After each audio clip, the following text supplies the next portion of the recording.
Hey everybody, welcome to the second ever draft of the Next Act podcast. I'm Matthew Roop here with my co-host Keiton Hall. I think we got a special one for you guys. I know we're looking forward to it. We're going to be drafting the most difficult struggles of being a Division III athlete. So we'll go through a draft order. We'll do 5 rounds. We'll go back and forth here. But I'm looking forward to it. I hope you are too, Keto. I am very excited about this, and I think we're going to find some unique ones because no D3 experience is the same. So I'm intrigued to see what you bring to the table with your picks. Yeah, absolutely. It should be a good one. But as always, this episode is brought to you with the unofficial sponsor of that trip to the apple orchard or pumpkin patch this fall that you are forced to go to with your significant other, even though both of you probably don't really want to be there and rather want to be somewhere else. Go get yourself a pumpkin. Go get yourself an apple. It's fall. You got to do it anyway. Get some cider and donuts too. Make sure you get back for some college football rivalry weeks. There we go. I think I am blessed with the first pick today. You are. So hopefully I got 1-1, which is always, a tough one. Yeah, there's a lot of pressure on this pick. I mean, basically, I'm like the Browns for so long, but I can't afford to mess this one up. So with the 1-1, the worst part of, or the biggest struggle of being a college athlete, I'm going to go with being injured. I know that's something that you and I both kind of struggled with. But sure. It really takes a toll on you, both physically and mentally. Obviously that's an experience unique to some people. Like there are some people that are blessed to go through 4 years without getting injured, and I wish I was one of them. But for me, that is the biggest struggle that I kind of encountered as a collegiate athlete. Yeah, I mean, there's no way to avoid injury, especially if you're going out and trying to make plays. That's just the nature of being an athlete, especially when the competition level is raised like it is at a collegiate level. Like there's no way to avoid it. You got your hips, I got my shoulder, but we're always able to come back from it. Absolutely. Obviously, that is a huge struggle though. That was way more of a struggle than I initially anticipated because I've never been through a big injury like that. Yeah, me either. It's a great 1-1 pick. I don't think you can go wrong with that being a struggle of a college athlete. Yeah. For my first pick, I'm going to go with not having the resources that a D2 or D1 would have. And to expound on that, sometimes D3 school, small liberal arts college, not all funding and boosters and athletic departments are the same, which is fine. That's how D3 is. But the range of disparity between the top of D3 and the lower part of D3 is massive. I would say it's probably one of the biggest ranges between the collegiate levels. So if you are at a place that doesn't have all the funding in the world and the facilities are lacking a little bit and the resources are lacking a little bit, it can definitely be tough.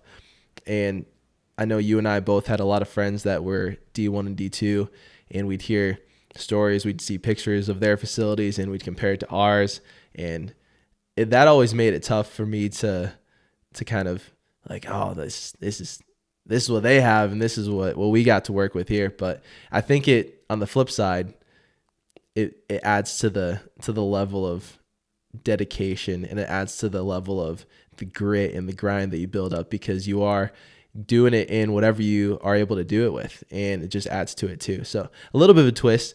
It is a big struggle, but it's not the worst thing in the world. So that's my first round pick. Yeah, and you just kind of got to look at it like Hoosiers, right? You got a 10-foot rim, they got a 10-foot rim. So everybody's kind of on the same playing field. But yeah, I agree. That's just something that can be difficult, especially if you're not mentally equipped to kind of handle that. But I think it's definitely, it can be a struggle, but it can also just be a little motivating factor, or it can even be a non-factor depending on how you kind of approach it. Mm-hmm. Yeah, definitely agree. The number 2 is a tough one for me. I think there's a couple of different routes I could go. I'm going to go fairly specific here, and I'm gonna reverse one of the ones we did on the best, and I'm gonna say a bus ride home after a loss. Dang it, I was gonna take that one next. But in the vans.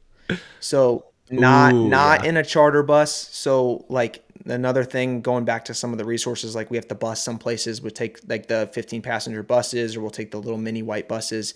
But a loss in one of those is just worse than when you got to drive back on those. You're like sitting thigh to thigh with the guy next to you. Everybody's kind of smelly, even though you took a shower, all that kind of stuff. And just to make it worse, like you took an L. So all of those things kind of compound on top of each other, and it just makes for a miserable ride home. And you just can't wait to get back to the locker room. Back Yep. at where you were, back at home. So it's fairly specific, but that's my number 2. To add on to that, I would say the worst part of that experience is after it's a bad loss when you should have probably won. Yeah. Because then you can't say anything on the buses without getting yelled at by Nothing. coaches. Is the most silent car ride back, and it is so tough, especially if it's just far enough away where it's like a significant drive, but it's not far enough away to get the buses. The vans are quite an experience back from a loss like that. Yes, not fun. Dang, that was going to be my next pick. All right, my second round pick is the restrictions on preseason work and off-season work. Because D3 specifically, there are a lot more rules in place. I believe they just changed it to where you could have a few practices in the preseason with coaches this year. But that was the toughest thing because it makes it so much harder to get ready for a season when you don't have a coach there to run you through practices, run you through workouts, run you through conditioning, run you through lifts, and you basically have to figure it all out on your own. And when you're a college kid like me who doesn't have a degree in strength and conditioning or nutrition or coaching and trying to figure it out yourself can be a little bit challenging. But that is my second round pick for this draft. Yeah, that's a great one. And they did change the rules a little bit this year. So like, for instance, basketball got 10 days before their season and they were able to use them. So it's trending in a better position, but it's still like not a lot, not enough. So that's a phenomenal pick. Props. That's a great pick. I'm gonna steal one from Keiton here. And I'm going to go with having to compete with other teams for facilities. And like, this isn't necessarily just, it is a Division III struggle, but like this happens at the highest levels too. Like when I was at Ohio State, we shared the facilities with people as well. So just, kind of competing for the same facilities, whether everybody needs to get in the gym when it's raining, or something like that. And then you got both soccer teams, track, cross country, both basketball teams, volleyball, everybody needs to get in the gym. Somebody's training at a crazy time. That's just the way it is. Somebody's going at 9:00 at night. So it happens, right? And then you just deal with it. But that can be a struggle, right? Just when everybody needs to use the same facilities, like if you got a turf field or something like that and it starts to rain. So just competing with other teams for the same facilities, I think can be a struggle. Mm-hmm. Yeah. Phenomenal pick, Matthew. I think I'm surprised it's fallen to the third round because that's something that affected all of us pretty consistently at pretty standard times throughout the school year. I think that's fair to say it's a predominantly D3 struggle because I think there are more D3 schools with only one or two gyms that have to do that. But like you said, it's across all different levels, but definitely something that we experienced a lot is D3. Absolutely. With my third round pick, I'm going to go with lack of athletic scholarships, not only because of the help it gives to student athletes, but it creates a bit of a gray area for the amount of roster spots that can be on a specific team. A personal example, when you have a lot of guys showing up on campus and there isn't really room for them to say, oh, we already have the X amount of roster spots filled up. It creates an obstacle to start when you're trying to build chemistry with the new guys that are going to stick it out, and you're trying to utilize the space that you do have because it is very tight, like Matthew just said, with all of the competing resources and competing teams. And so it makes it tough to get the training in the given amount of space and to work with what you got when you have a lot of guys in there that are there because they weren't told no, not necessarily because they were recruited there. And it just creates a tougher dynamic. And that's how it was every single year that I was there. We would start off with way more guys than we ended up starting the season with, and then even less that we ended the season with. So I would say that is a big struggle that I can personally relate to from a D3 level. Yeah, that's a tough situation, right? I think a lot of coaches in the Division III world are pushed to hold larger rosters just because of, just getting students in the door. And like, I think some coaches handle it better than other coaches. Like, it can be used as a resource. Like, it can be used as, good development to bring freshmen in and get them minutes or get them time against one another. But there are also coaches out there that like don't handle it well and just like put these kids aside or just purposely keep a large number on the roster, but then like never do anything with them. So it does depend a little bit on the institution and the head coach. But yeah, like a large roster size can be, a struggle depending on how it's kind of framed. For sure.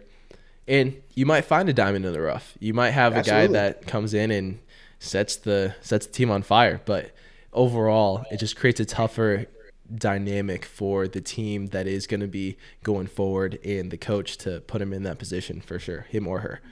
I'm gonna go out on a limb here. You feel free to throw a flag on this, but I'm gonna go with when it's over. Huh. Okay, let's dig into that a little bit more. Sure. I mean, well, that's kind of what this whole podcast is about, right? Yeah, The right. struggles of what happens after you're done being, a college athlete. And I think we've kind of expounded on some of those issues of whether your identity is tied up in that, or you just don't know what to do now that you've had this free time. Like, we see different people struggle to adapt to the real world per se, or that kind of stuff, but just the struggle of what to do or how to find yourself, or even just what to do with those, 4 or 5 hours a day that you no longer have tied up in practice, Right. can be a struggle as well. So just that adjustment period. Are you letting that one fly? I think that is, upon further review, VAR allows that to stand. I Ooh. would agree with that. I think if we did throw the flag on it, it'd go against our entire podcast. Yeah, I kind of used the whole premise against you on that one. Right? I know. Hey, it's smart. It's part of the game. It's a good manager right there. Good drafting. My fourth round pick is the fact that it is D3. The student truly does come before the athlete. And there are some pretty high academic standards, I would say, with the majority of Division III schools that you have to maintain throughout your entire time of being a student athlete. So it truly does create more of a need and necessity for being super disciplined with your time and making sure you're staying up with the correct priorities, so you are truly getting that education. Because I know with Division 1 and some other levels, there are a lot of resources academically, like tutors and other professors that are willing to work with athletes a lot easier because they know, okay, this is a major sport for this college, Division 1. It's a little bit different from having to balance school, social life, and all the other things you got going on as a Division 3 athlete. So you can, and that's why a lot of people don't play all 4 years, because it becomes a true grind of, do I really love this sport enough to continue playing, especially if you aren't getting the type of career and playing experience that you had imagined going in. So I would say the true student athlete aspect of being a Division 3.